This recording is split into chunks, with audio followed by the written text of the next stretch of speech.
So ayon nga po sa trusted source natin mga boss, galing mismo sa ating pamansang kamao Manny Pacquiao, kung saan mga idol, nakaset na daw lumaban si Boss Manny sa November 20, pero hindi pa pinangalanan mga boss kung sino ang makakalaban dito ni Pacman at kung anong laban ang gagawin nito, exhibition fight ba o totoong laban, kagaya sa naging huling laban nito kontra kay Mario Barrios. Kaya abangan natin to mga boss. Para sa ating mga idol, kukuha talaga si Pacman ng totoong laban, hindi kasi si Pacman kagaya sa mga gurang na fighter, nakukuha ng laban na dramahan lamang sa ibabaw ng boxing ring. Gusto talaga ni Boss Manny ng basagan sa bakbakan, katulad sa nangyari sa exhibition fight nito kontra kay Rukia Anco. Akala natin mga boss, pagpagkalawang lamang para kay Pacman ang laban, pero naging bugbugan talaga yung exhibition fight nila ng hapon.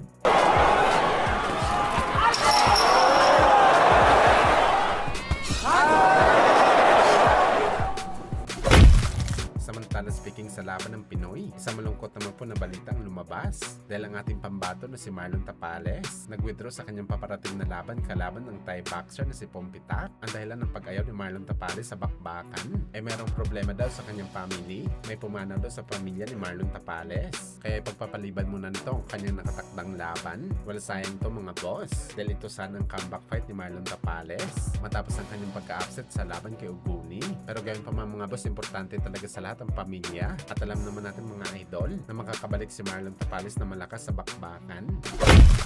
Sa kabilang banda naman mga boss, legendary boxer na si Juan Manuel Marquez nanawagan sa mga boxing fans na bigyan daw ito ng respeto bilang isang tunay na legend ng boxing sports dahil siya daw ang tumalo via knockout sa pinakamalupit na boxer sa kasaysayan ng boxing.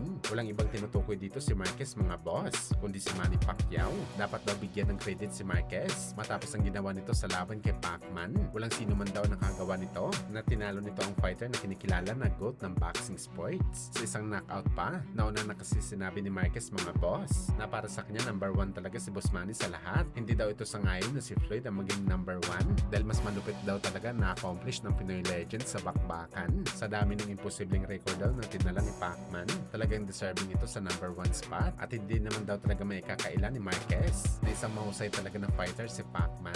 Well, gayon pa man mga boss, ang mga pahayag na to ni Marquez umani ng reaction sa mga boxing fans. Meron sumangayon sa kanyang mga sinabi, pero meron naman hindi, sa dahilan na chambalan daw ang panalo nito sa laban niya kay Pacman, kung saan ito din ang sinabi ni Morales mga idol na lucky punch lang daw talaga ni Marquez ang tumapos kay Pacman sa rason na inabot daw ito ng 4 na laban kay Boss Manny bago niya mailanding ang suntok ng nagpatulog sa Pinoy. Kaya talagang isang lucky punch daw ito mga idol.